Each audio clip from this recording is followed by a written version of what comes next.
Hey everyone, how's it going? Hope you're all doing well. This is Carmina and I'm just popping in to do a little video. I'm still working on the video I promised about reading you a fairy tale and then looking for the astrological connotations and motifs and all that. But until then, last night I was watching on Netflix the documentary or reality show, how do you call it, about Tyler Henry, this very young psychic, and days in his life, like how he's going to do readings for people. And I really like him. I think he's adorable. I think he is really a psychic. I don't buy the people who negate him, because he really has it. Like, you can see that he goes into some sort of trance. So, like I said, I love him. And his mother, he looks like he's from a different century. So he looks like it's from the 1800s of something, and I'm just like looking forward to him taking off his top hat. And his boyfriend is also adorable, and his boyfriend also looks like he's from another century, like a Charles Dickens novel or something, or Great Gatsby. So what I wanted to do today is, of course, look at his astrology, cards of truth, human design, and like get a little glimpse on how his astrology reflects into his personality and life path. And I have to say, like, first off, even before looking at his chart, I was thinking he has to have Moon North Node in the same sign, because I know several psychic gay men who have this Moon North Node combination. And for the others, I know is that it's in the first house. So Moon North Node in the same sign in the first house, and for him, as we're about to see, it's gonna be in the second house. But it's really interesting how this Moon North Node combination always comes up for psychics. It's because, and for gay psychics, for some reason, in my experience, the moon is, of course, the attuning to the universal consciousness, right? The moon is the subjective consciousness, and the North Node always amplifies that, and it's also a evolutionary point for the soul. So when you have moon with North Node, you're just taken over by something, let's say. So that something could be, one of the things it could be is the communication with the other world. It could also be art. It could be also some sort of addiction to something, depends on where it is, what the aspects are. But it can also be psychic, mediumship, and clairvoyance. So looking at his chart, I also see he has a very nice combination of Sun with Jupiter that gives him boost in the world. I don't really like the word boost or booster anymore after the past 2 years and those connotations, but let's say it gives him a boon, right? Because Jupiter is the great benefic, and it's really casting a favorable influence on the Sun in the 5th house. Very nice. He has a bunch of placements in Aquarius as well. I see there Venus, I see Mars, Mercury retrograde, and Uranus barely there at 6 seconds. And that may pertain, among other things, to also his health problems, like Mars in the 6th can show surgery in order to improve your health. He had a collapsed lung and he had surgery for that, and he's only like 26. I would also be wary. I would be careful with the health around the age of 28, because that's the Mars maturation age, and that Mars in the 6th house can be a little bit of a troublemaker. So I would just relax. I would just take it easy at the age of, around the age of 27, 28. Yeah, the South Node in the 8th house can show that, like I said from the beginning, he's from a different time, and maybe in that different time he was also psychic. I recently did a video about the 8th house and betrayal, and how you have to be open to the experience of betrayal, because that's how you become stronger in life. So the 8th house has this Scorpio connotation, and there was a lot of betrayal in his family line. If you watch the documentary, you will see that his mother was taken by someone who was a con woman and a murderer, and was abused by that person. So there is a lot of mistrust and a lot of betrayal in his family line. Like there's like that trauma, but that it's also, it's a dichotomy, like learning to trust among the mistrust, because trusting is a two-way street, especially if you're a psychic. You have to trust the spirit, to let the spirit talk through you, and you also have to be like welcoming and inspire trust for the spirit. So it's a two-way street. Trusting spirit and allowing spirit to be comfortable to also trust you, to communicate through you. So it's very interesting that 8th house. It's also in Aries, which is a horned sign. So it can be very stubborn, but also very resilient. Like a lot of difficulties, a lot of ancestors who wanted to make it on their own, and kind of shouldered a lot of burdens and difficulties. And in this life, with that North Node in Libra, he is here to learn how to delegate some of those responsibilities, how to create win-win situations, how to have harmonious relationships with people, and not just be alone all the time. Okay, what else do we see here? Let's look at his soul planet is Venus. Venus is of course the psychic planet. Both feminine planets, the moon and Venus, have a psychic connotation. The moon, of course, is with the North Node, and Venus being his soul planet, he is very attuned to that right brain consciousness, feminine type of awareness, and that stream, that flow of consciousness that connects him to another dimension.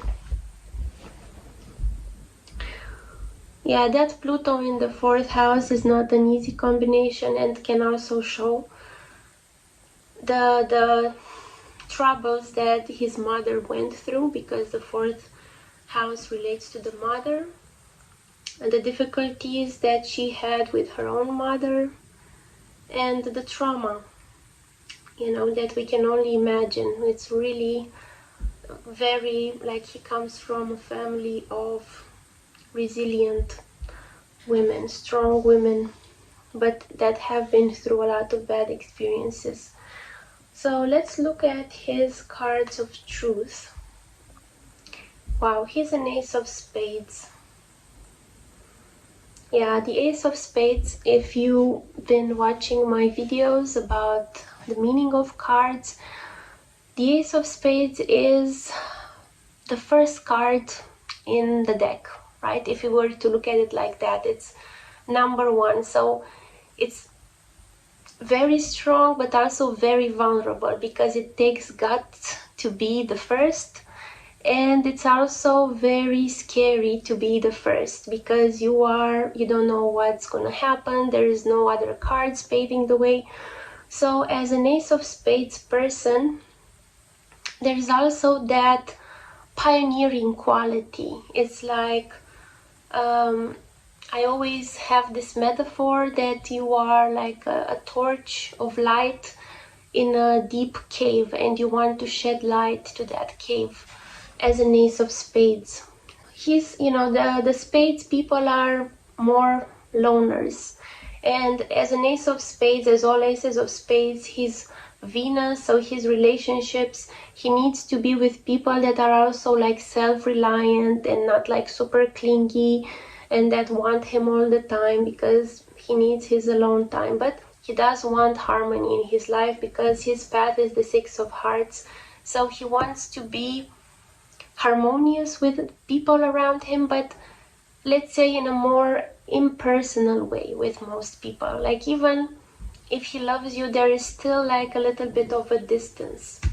That's the Ace of Spades. There's gonna be an important development in his relationship this year at age 26, because I see that his Venus card is being repeated there. So maybe because of the ninth cusp, also maybe he is going to propose to his boyfriend or something like that. Financially, it looks like it's going really well this year with the Six of Diamonds on the ecliptic. Like, he has what he needs.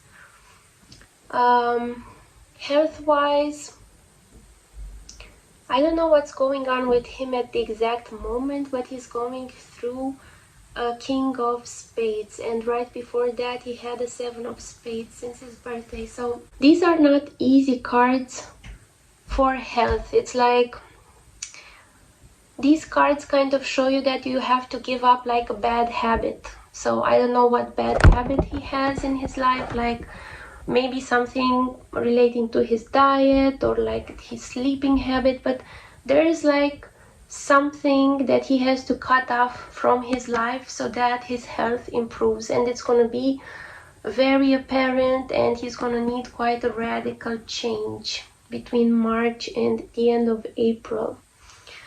Now let's look at his human design, because that's always fun. Okay, so he's a 3-5 generator. Of course, as every generator, he's here to respond. So Spirit speaks and he responds, let's say. It's really interesting that he's just on his way. You can see in the reality show / documentary that he's on his way to a reading, and he meets this person, and it's like, I really have this message for you. So he's just responding. He's a 3-5. So the 3-5, we know the reputation of the 3-5. I did a video about Meg the Stallion, who's also a 3-5.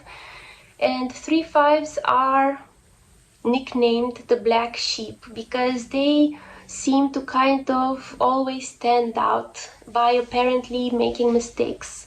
And people are like really singling them out. It's like people either really love them or really feel strongly against them. And from what we know about Tyler, in high school he was really having a hard time, because besides being a gay man in a like small town who's very sensitive, he was also having these psychic abilities, these mediumship abilities. So he was really standing out, and he really didn't like the attention.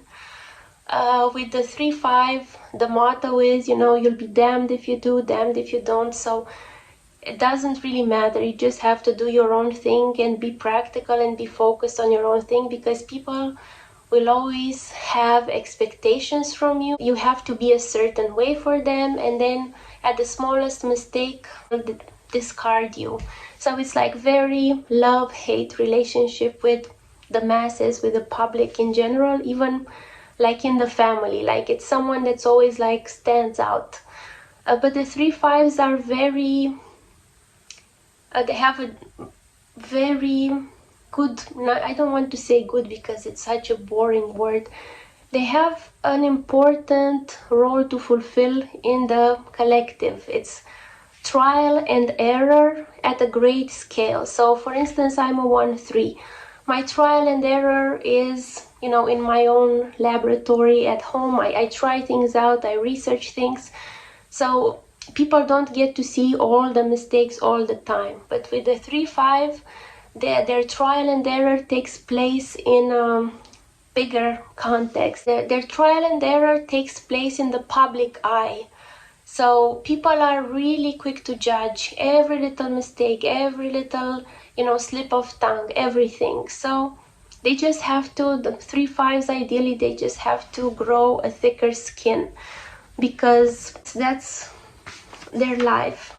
He has an open spleen. Okay, people with an open spleen can feel other people's health condition. You know, if someone feels ill and you have an open spleen and you are like very paying attention to that, you will also feel like their illness. So you have to be careful not to over-identify with other people's illnesses. I know Tyler had a collapsed lung.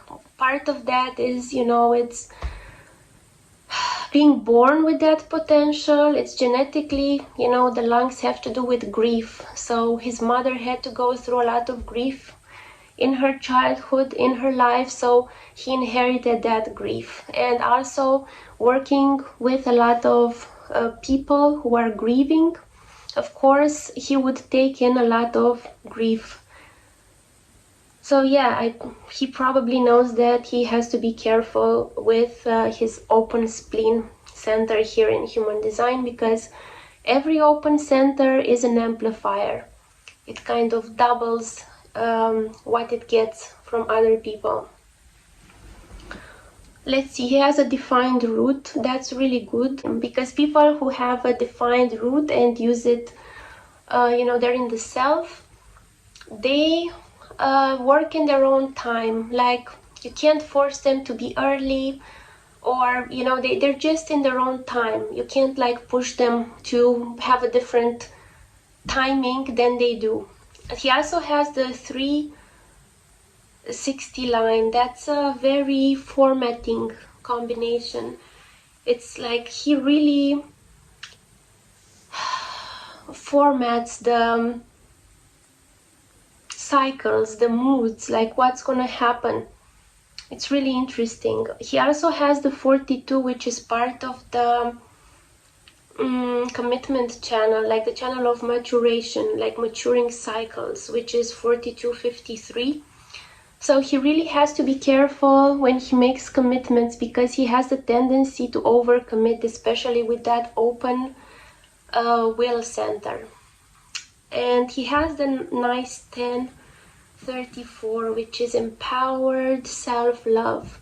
His identity is connected to his sacral, so he really needs to do his work. That's why he said, even if it's difficult for my health sometimes, I really have to work, because this is what I'm here to do in this world. And for a generator, actually, if they do not work, they become sick. So he has to work. He has the 22 line, which is half of the that moody channel, 1222. So he really, if he doesn't feel like doing something, it's difficult to push him. He also has the 4130 channel of recognition. So this channel connects the root center, which is the formatting center, to the solar plexus, which is where the emotions come from. It can exert a lot of emotional pressure, because the root is a pressure center, and you know, the solar plexus being an emotional center, it can exert a serious emotional pressure on the person that has this channel. And usually people who have this feel a lot of nervousness, a lot of anxiety. So, by the way, I see him, I don't know him in his personal life, but he looks like he's manifesting this channel. Always with every channel, with every line, there is like a shadow side and an empowered side. Ideally, he should like talk to one person at a time, have one experience at a time, and enjoy the experience and not really be focused on the result, which may be a little difficult with his Capricorn Sun. It's called the channel of recognition because through this channel, a person recognizes their true desire and goals, has a taste of these desires, experiences the desires, and it's just, again, a trial and error to see which of these goals and desires are really fulfilling for their lives. For Tyler, he has a defined channel, so this is a consistent experience in his life. But that's not to say that not everyone will have this feeling at some point. But people who only have one line or who don't have it defined at all will not be consistent with this. Sometimes it's important, sometimes it's not. It depends what people you have around you who are defining your channels. So, of course, we all have like all the signs in the zodiac, even if we don't have planets in them. We still have them, and we still all have all the human design gates, but we are more consistent with some of them, the ones that are defined. I really wanted to check out his chart because I think he is fulfilling such a big collective role, and of course there's a lot of great psychics in the world, but for some reason, also because he's a 3-5, he is put out there for people to look at and just like try to find like the thing that he's doing wrong. Okay, so enjoy your weekend. I'll see you soon with the fairy tale video where we look at astrological motifs, and yeah, bye.